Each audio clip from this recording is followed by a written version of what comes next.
Alors, mesdames et messieurs, bonjour. Bienvenue à cette revue des marchés et stratégies pour le mois de juillet 2023. Mon nom est Jean-François Gosselin. Je suis gestionnaire de portefeuille au sein du groupe Gosselin-Dubuc-Mazigi. Et aujourd'hui, je suis accompagné de mes deux collègues, Alexandre et Marc. Alors, bonjour les gars. Bonjour tous. Bonjour à tous. Alors, sans plus tarder, si vous voulez bien, on va regarder l'agenda de la présentation. On va regarder le sentiment du marché. Ça va nous amener à parler des scénarios économiques avec lesquels on travaille. On va parler de l'évolution de notre stratégie et de différents indicateurs économiques, dont les taux d'intérêt, l'inflation et les marchés boursiers. Alors, si on regarde le sentiment du marché, vous voyez, on est à un indicateur de 86. Je me souviens, lors de la dernière présentation, on se situait à un indicateur de 56. Donc, aujourd'hui, on se rapproche beaucoup de l'optimisme extrême. Et naturellement, c'est relié au comportement du S&P 500. Vous voyez ça au graphique de droite. Le S&P 500 qui a beaucoup évolué depuis le début de l'année. Donc, ça a poussé beaucoup de ce côté-là. Et Alexandre va nous dire dans quelques minutes pourquoi cet indicateur-là a avancé comme ça. Au niveau des scénarios économiques avec lesquels on travaille, c'est toujours les mêmes scénarios qui sont sur la table. Donc, on travaille toujours avec un scénario de base qui est une stagnation économique avec un poids de 50 %. Donc, ça n'a pas bougé par rapport au dernier trimestre. Au niveau du deuxième scénario, c'est le scénario pessimiste, la récession, on est à 35 %. On était à 45 % le dernier trimestre. Et le scénario optimiste, on est à 15 % alors qu'on était à 5 au dernier trimestre. Donc, toujours les mêmes enjeux qui sont sur la table. Inflation, hausse de taux, pression sur les marchés boursiers, les salaires, etc.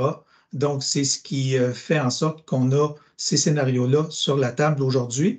Et au point de vue de ce qu'on a fait comme ajustement dans les derniers mois, on a ajusté le poids des actions américaines et internationales. Donc, on est redevenu neutre là-dessus. On va voir ça dans quelques secondes. On a également réduit légèrement les placements alternatifs au profit des obligations univers. Et on a fait aussi une très belle transaction du côté des actions américaines pour les comptes non taxables. Donc, tout ce qui est REER, les CRI, les CELI, les FER. De ce côté-là, ce qu'on a fait, c'est qu'on a pris une protection de taux de change pour une partie du portefeuille américain. Et à date, la transaction va très, très bien de ce côté-là. Ça m'amène à vous parler de la stratégie, le positionnement stratégique d'un portefeuille équilibré. Donc, vous avez ça à l'écran. Le tableau, la façon qu'il est fait, vous avez la classe d'actifs, la cible, la stratégie actuelle et la déviation. Pour l'instant, voyez-vous, au niveau de l'encaisse des liquidités, on est légèrement sous-pondéré à un poids de 4 %. On est sous-pondéré également en titre à revenu fixe à 33 %. On est légèrement surpondéré en actions canadiennes à plus 2. Pour ce qui est des actions américaines et internationales, je le mentionnais tantôt, on est redevenu neutre sur ça. Et les stratégies alternatives, on est à plus 6, à un poids de 16 sur cette stratégie. Alors, ça m'amène à passer la parole à Marc qui va nous parler des taux d'intérêt, de l'inflation et de différentes données économiques avec lesquelles on travaille pour justement appliquer la stratégie en portefeuille. Alors, à toi, Marc. Merci Jean-François. Effectivement, je pense que ce qui est sur toutes les lèvres présentement, on le sait, on est dans un cycle où les banques centrales augmentent leur taux d'intérêt pour essayer d'enrayer l'inflation. Là, on avait atteint des 8, des 9 % aux États-Unis d'inflation. Ça commence à avoir des beaux résultats de ce côté-là, mais encore, les banques centrales continuent d'indiquer qu'ils devraient monter encore leur taux d'intérêt. Quand on regarde le coin supérieur gauche là, de ce tableau-là, on voit là, les pronostics pour autant la Banque du Canada, Banque des États-Unis, Banque européenne. Au Canada, c'est mitigé. Là, on parle de 50 % de probabilité qu'ils montent leur taux à la prochaine rencontre là, du 12 juillet. Mais aux États-Unis puis en Europe, c'est pas mal indiqué là, que les taux vont monter de ce côté-là. Ce qui est intéressant, là, tu le mentionnais, Jean-François, la bourse a beaucoup monté. Mais quand on regarde du côté droit, supérieur de ce tableau-là, on voit que les attentes, c'est drôle parce que les attentes du marché en termes de hausse de taux d'intérêt ont aussi augmenté. Normalement, ça va ça va pas dans le même sens. Donc, le marché s'attend, donc il accepte vraiment le message de la Banque centrale américaine. Donc, les taux d'intérêt vont rester plus élevés plus longtemps. Peut-être quelques hausses de taux encore, mais ils vont baisser, ils vont rebaisser graduellement là, dans le temps. Donc, je pense que c'est de bon augure là, que les deux vont du même côté. Quand on regarde le bilan de la Banque centrale, donc il était vraiment en décélération. On sait, ils réduisent la masse monétaire. Là. Il y a eu un petit blip. Là, si les gens se posent la question pour les banques, ce qui s'est passé avec les banques régionales. Donc, le bilan, on a vu le bilan de la Banque centrale qui a réaugmenté pour aller aider certaines banques régionales. Puis rapidement, là, ça s'est résorbé là, de ce côté-là. Quand on regarde au niveau des données économiques à la page suivante, on voit ici pour le Canada, moi, je trouve ça très encourageant. La Banque centrale, c'est sûr, vise 2 % d'inflation, mais je pense qu'une fourchette acceptable de 2 à 4 est aussi très intéressant. Puis là, on est en dessous de 4. Autant l'inflation régulière que l'inflation de base, qui est la ligne rouge, c'est celle qui est regardée beaucoup par la Banque centrale. Donc, l'inflation, moins l'énergie, moins l'alimentation, donc les secteurs les plus volatiles. Ils se basent beaucoup là-dessus pour leur décision. Donc, ça nous fait croire qu'ils sont très proches là, de la fin de la hausse des taux d'intérêt, en tout cas au Canada. Puis pendant ce temps-là, on regarde l'emploi en bas à gauche, qui est encore très, très solide. Donc, ça, c'est de bon augure aussi là, pour l'économie canadienne. À la page suivante, même données pour l'économie américaine. L'inflation était peut-être encore un peu plus élevée qu'au Canada. On n'est pas encore dans notre fourchette de 2 à 4 % qui pourrait être jugée acceptable. Donc, il y a encore quelques hausses de ce côté-là à venir, mais encore là, l'emploi est très, très solide. Il y a les données des consommateurs en bas à droite. Vous voyez, les consommateurs sont encore très confiants.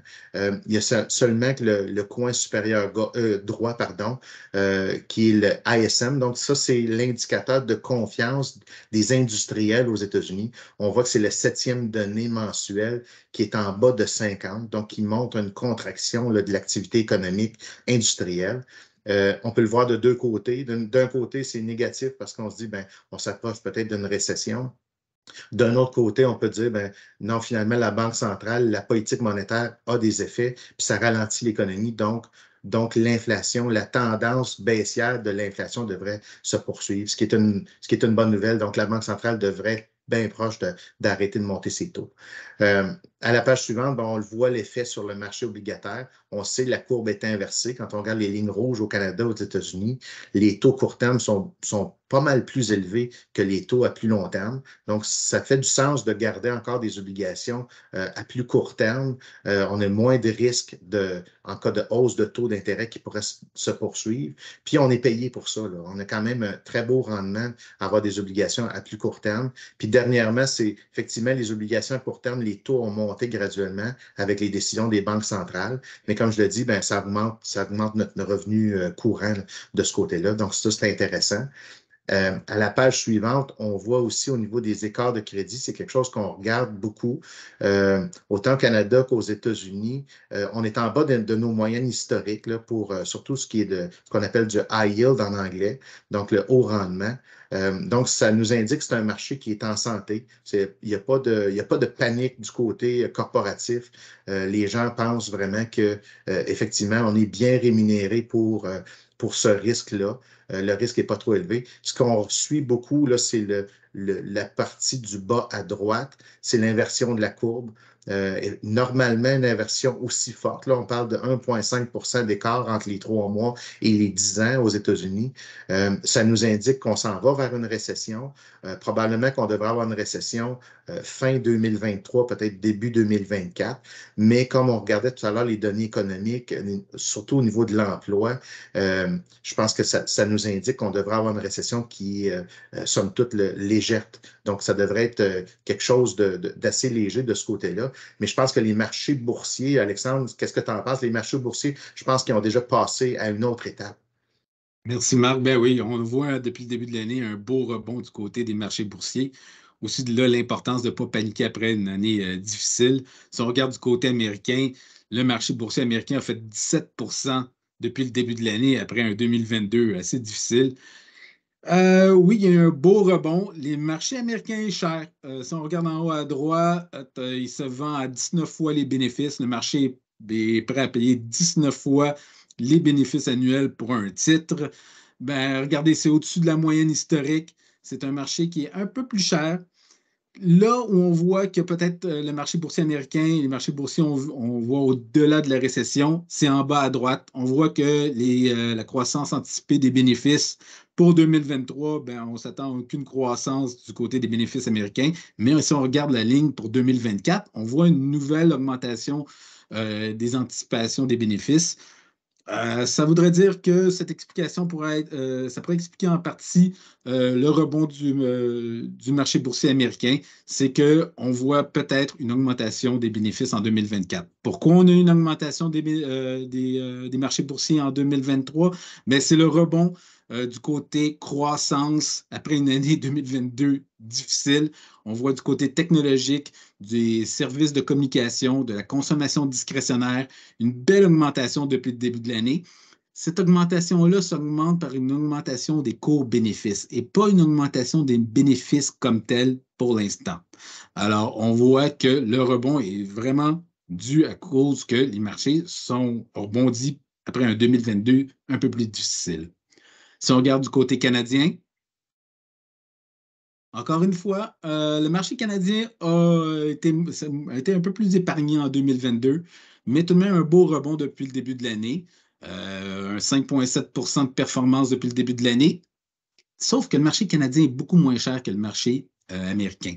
On voit qu'il se vend à 13 fois les bénéfices, en dessous de sa moyenne historique. On voit sensiblement le même scénario par rapport aux croissances anticipées des bénéfices, mais on voit que le côté canadien est beaucoup moins cher que le côté américain. Et on voit aussi ça du côté international sur la prochaine page. Le côté international a une belle augmentation depuis le début de l'année, une augmentation de 12 après un 2022 difficile, mais encore une fois, le côté international est moins cher. Il se vend à 13 fois les bénéfices.